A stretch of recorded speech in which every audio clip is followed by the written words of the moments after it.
जय हिंद दोस्तों। बिहार एसएससी के माध्यम से एक नई वैकेंसी आपको निकल करके आ चुकी है। किस पोस्ट के लिए आपको वैकेंसी निकलने वाला है? तो प्रयोगशाला सहायक, जिसे आपको लैब असिस्टेंट बोला जाता है, उस पोस्ट के लिए आपको ये वैकेंसी निकल करके आ चुकी है। और बिहार के बच्चे भी भरेंगे और जो बिहार के अदर स्टेट के हैं वो आपको जनरल से फॉर्म को भर सकते हैं। यानी कि बहुत ही बढ़िया आपको मौका इसमें दिया गया है। इसमें बहुत ही अदर वैकेंसी की तुलना में इसमें कंपटीशन भी आपको इसमें कम देखने को मिलेगा। क्यों कम देखने को मिलेगा, मैं आपको वीडियो में आगे डिस्कस करूंगा। तो चलिए पूरी जानकारी मैं आपको देने वाला हूँ। कितना पोस्ट निकल करके आया, कौन कौन सा बच्चे फॉर्म को भर सकते हैं, कितना एज लगेगा, क्या सिलेबस रहेगा, क्या सिलेक्शन प्रोसेस रहेगा, हर चीज बताने वाला हूँ। चलिए वीडियो को स्टार्ट कर लेते हैं। अगर बात करें कि आपको टोटल पोस्ट की, तो टोटल पोस्ट आपको इसमें कितना निकल करके आया, तो 143 पोस्ट आपको टोटल इसमें वैकेंसी निकल करके आया। जो वैकेंसी आपको कैटेगरी वाइज वैकेंसी रहने वाले, जैसे कि जनरल का 36 वैकेंसी रहने वाला है मेल के लिए और फीमेल का 20, यानी कि टोटल जनरल का आपको 56 वैकेंसी निकल करके आया है। और ईडब्ल्यूएस कैटेगरी का आपको मेल के लिए 9 वैकेंसी और फीमेल के लिए 5 वैकेंसी, यानी कि टोटल आपको 14 टोटल वैकेंसी निकल करके आया है।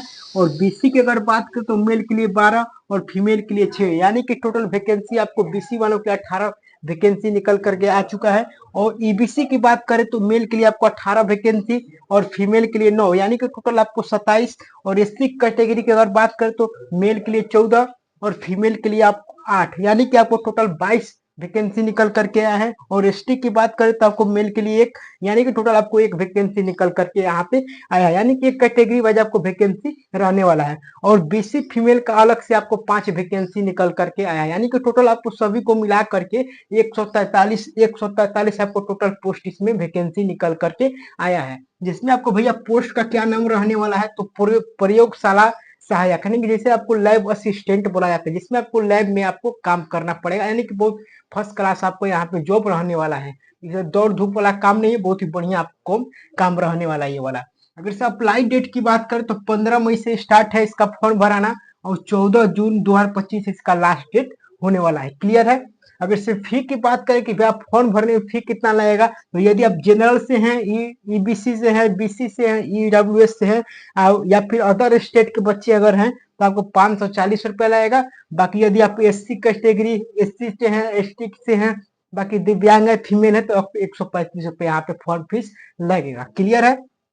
और इसमें योग्यता की बात करें तो योग्यता आपको 12वीं पास मांगा है। और इसमें एक कंडीशन है कि जिन्होंने आपको आईएससी कर रखा है, इंटर में जिन्होंने साइंस ले रखा है, वही इस फॉर्म को भरेंगे। आर्ट वाले बच्चे, कॉमर्स वाले बच्चे फॉर्म को नहीं भरेंगे। इसलिए आपको बहुत ही कंपटीशन इसमें कम रहेगा। उनके बीच ही कंपटीशन होगा जिन्होंने आपको आईएससी कर रखा है। तो काफी शानदार आपके लिए यहाँ पे मौका है। आर्ट वाले बच्चे, कॉमर्स वाले बच्चे इस फॉर्म को नहीं भरेंगे। जिन्होंने साइंस कर रखा है ना, वही इस फॉर्म को भर सकते हैं। तो काफी आपको शानदार यहाँ पे मौका दिया गया है। अब इसमें एज की बात करें तो एज आपको कब कब से काउंट करेगा, तो 1 अगस्त 2024 आपको, यानी कि पिछले साल से एज आपको काउंट करना स्टार्ट करेगा। और जिसमें आपको जनरल के लिए आपको 18 से 37 उम्र चाहिए। बाकी यदि आप बीसी ईबीसी से हैं तो 18 से 40 वर्ष। और बाकी यदि आप एससी एसटी कैटेगरी से हैं तो आपको 18। अगर बात करें सिलेबस की तो इसमें आपको लिखा गया है कि 40 साल से अगर अधिक फॉर्म भरा जाता है, यानी कि 40 साल से अधिक अधिक आप लोग फॉर्म को भरते हैं, तो आपको इसमें आपको 2 पेपर होगा, यानी कि प्री होगा, मेंस होगा। और नहीं तो आपको 40 साल से अधिक कम फॉर्म भरा जाता है तो आपको केवल सिंगल एग्जाम आपका इसमें लिया जाएगा। लेकिन आपको क्या लगता है कि आपको बिहार जैसी वैकेंसी में आपको केवल 40 साल से फॉर्म भरा जाए? 40 साल से नहीं भरा जाएगा, बल्कि जब भी भरा जाएगा 40 साल से ऊपर ही आपको फॉर्म यहाँ पर देखने को मिलेगा। तो यहाँ पे 100% आपका क्लियर है कि यहाँ आपको यहाँ पे 2 एग्जाम होगा, प्री होगा और मेंस होगा। और इसमें तो आपको बिहार के अलावा भी अदर स्टेट के बच्चे भी जनरल से फॉर्म को भरेंगे। तो काफी यहाँ पे आपको बढ़िया मौका है। और इसमें क्लियर है कि आपको इसमें 2 पेपर आपको होगा ही होगा। और जिसमें आपको सिलेक्शन प्रोसेस की बात करें तो रिटेन एग्जाम होगा, उसके बाद डीबी, और उसके बाद आपको यहाँ पे ज्वाइनिंग करा दिया जाएगा। और सिलेबस की भी आप बात करते हैं कौन कौन सा क्वेश्चन पूछेगा किस किस सेक्शन से, तो आपको 150 क्वेश्चन रहेगा, प्रत्येक क्वेश्चन 4 नंबर के, तो यानी कि 600 नंबर के क्वेश्चन पूछेगा, जिसमें आपको टाइम दिया जाएगा कितना, तो 2 घंटा। और 1/4 का आपको यहाँ पे निगेटिव मार्किंग रहेगा, यानी कि 4 क्वेश्चन यदि आप गलत करते हैं तो 1 नंबर यहाँ पे काट लिए जाएंगे। जिसमें आपको जीके से 35 क्वेश्चन रहेगा, साइंस से 75 क्वेश्चन और मैथ और रीजनिंग दोनों को मिला करके यहाँ पे 40 क्वेश्चन रहेगा। जिसमें आपको मिनिमम पास करने के लिए कितना नंबर लाना पड़ेगा, तो जनरल वालों के लिए 40% लाना पड़ेगा, बीसी वालों के लिए 0.5% लाना पड़ेगा। ईबीसी कैटेगरी को 34% अब लाना पड़ेगा मिनिमम नंबर, और एससी एसटी को आपको 32% यहाँ पे लाना पड़ेगा। लेकिन आपको इससे आपको काम होने वाला नहीं है। क्यों? क्योंकि आपको इन्होंने लिख रखा है कि अधिक से अधिक अधिक नंबर आप यदि आप इसमें अगर लाते हैं तभी तो आपको सेकेंड स्टेज के लिए आपको क्लियर होगा। यानी कि मानकर इसमें लिखा गया है कि अभी यदि आप इस वैकेंसी में 143 का यानी कि टोटल वैकेंसी का हम 5 गुना ही बच्चों को सेकेंड स्टेज के लिए बुलाएंगे। यानी कि अधिक से अधिक अगर नंबर लाइएगा तभी तो आपको सेकेंड स्टेज के लिए आपको यहाँ पे क्लियर होगा। तो ठीक है, यहाँ पे अधिक से अधिक आपको नंबर लाने का प्रयास करना है। ठीक है भाई, अगर इसे बात करें आपको इसमें एक बहुत ही बढ़िया आपको इसे मौका दिया है, क्योंकि आपको इसमें न तो आपको इंग्लिश है, इंग्लिश से ही सवाल रहबे नहीं करेगा, और हिंदी का भी इसमें कोई आपको टेंशन नहीं है। यानी कि यही आपको 3-4 सब्जेक्ट है, जीके है, साइंस है, मैथ है, रीजनिंग है, यही सब आपको पढ़ना है। कोई दिक्कत आपको इसमें नहीं रहने वाला है। और सैलरी की बात करें तो सैलरी आपको 30,000 से प्लस आपको इसमें सैलरी आपको देखने को मिलेगा। और इसमें 8वां पे वेतन को अगर जोड़ दीजिएगा तो आपको चाहे 45-50 हजार सैलरी आपको स्टार्टिंग देखने को मिल ही जाएगा। तो काफी यहाँ पे शानदार आपको मौका है। सकते हैं परीक्षा की प्रकृति यानी कि वस्तुनिष्ठ टाइप के क्वेश्चन पूछे जाएंगे।